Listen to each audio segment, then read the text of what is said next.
My name's Adam Melnyk, leadership coach and owner of Seating the Lead, and today we're going to talk about how to be heard in a conversation. This is the thing that ticks me off about conversations that many people don't seem to understand. When you are opening your mouth and you are communicating with somebody, the most important thing is that you said what you wanted to say in a way that they heard it.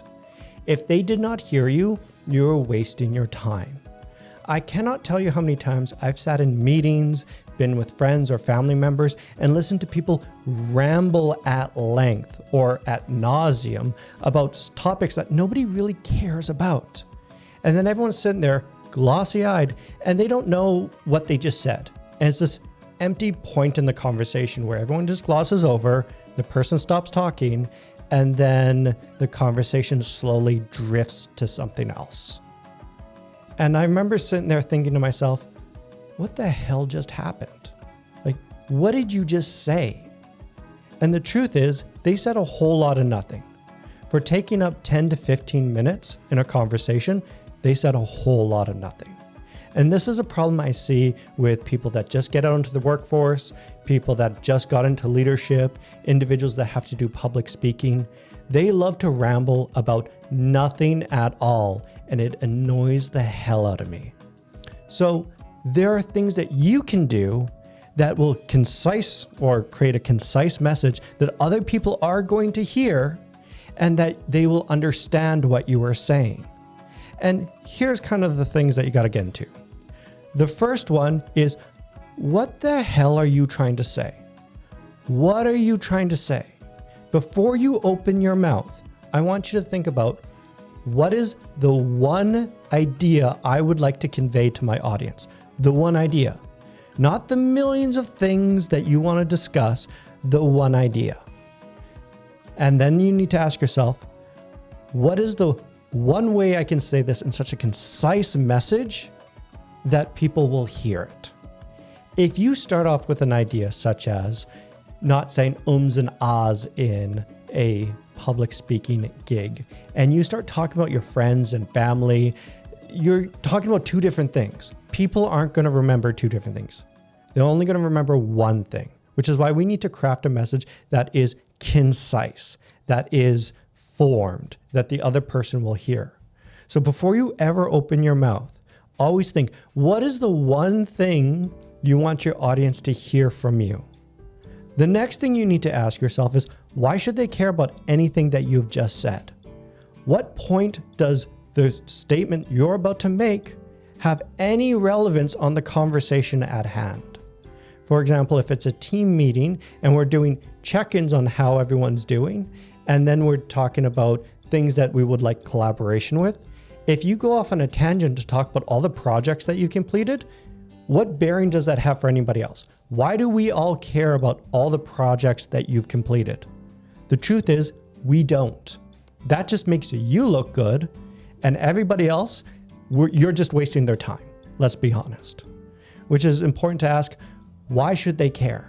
If you cannot answer this question of why should they care, don't say it. It's irrelevant. You're wasting their time. If there's one thing that people hate the most, it's when you're wasting their time.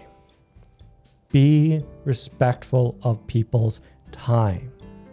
What is the one thing you want them to hear? Why should they care about what you've just said? And if you're having a big conversation, the next question you need to ask is, what is the one thing you want them to take away from the conversation you've just had? If you're, for example, doing a public speaking gig and you're talking about 20 to 30 different things, I'm sorry to tell you this, they're not going to remember those 20 to 30 things. They're going to remember one thing. You got one message. If you're talking with a friend or family member and you're going to say something, they're only going to really remember one or two key points of the entire conversation that you had with them. Not every nuance, not every word, not every statement you made, which is important to understand, because if you're going to craft a message for other people to hear, you need to understand you get one message. So if you're going to say something, you need to hammer that message home in as few words as possible, in a statement that people will hear.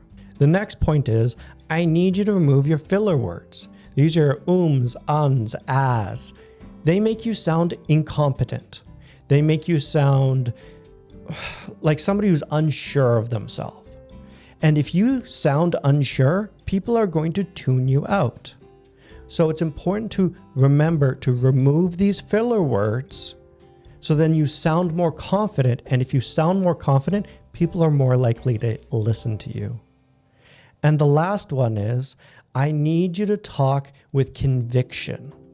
I need you to make absolute statements. My gosh, I always get pushback from clients that say, I work in the research field. We don't deal with absolutes. We deal with maybes, most likelies. And I say, I understand that. The problem is that when you're talking to somebody and you're talking into maybes, most likelies, etc., the other person hears that you're not confident in what you're saying and they start tuning you out. You have to speak in absolutes. When I used to work as a line cook back in the day, I would have my chef ask me, hey Adam, have you cut those bell peppers and done your prep? If you said, maybe, that wasn't good enough, he would chew you out. So instead, I got used to saying, yes, I have cut my bell peppers. No, I have not. If I haven't cut my bell peppers, how long would it take? People listen to absolutes. I know the world doesn't work in absolutes. Absolutes live in the black and white area, but people listen to it, which is, yes, we will succeed. No, we will not succeed. None of this, yeah, we might succeed if da-da-da-da-da. Maybe we'll fail if da-da-da-da-da. No, that's not how we do it. When we're having a conversation to be heard, we speak in absolutes. We craft the message so that the other person hears it. It needs to be a concise message in a way that is important to them. Again, why should they care about anything that you've just said? We need to remove those filler words from our conversation because it makes us sound incompetent. It makes us sound like we just don't have any confidence in what we're saying. And then speak in those absolutes. And if you can do that, what you're going to start noticing is people are going to start listening to you. They're going to start hearing what you say, and they're going to want to know what you've said. If you found this video helpful, please give it a like, subscribe, and send it to somebody that could use this information. Otherwise, I'll see you in the next video. Cheers.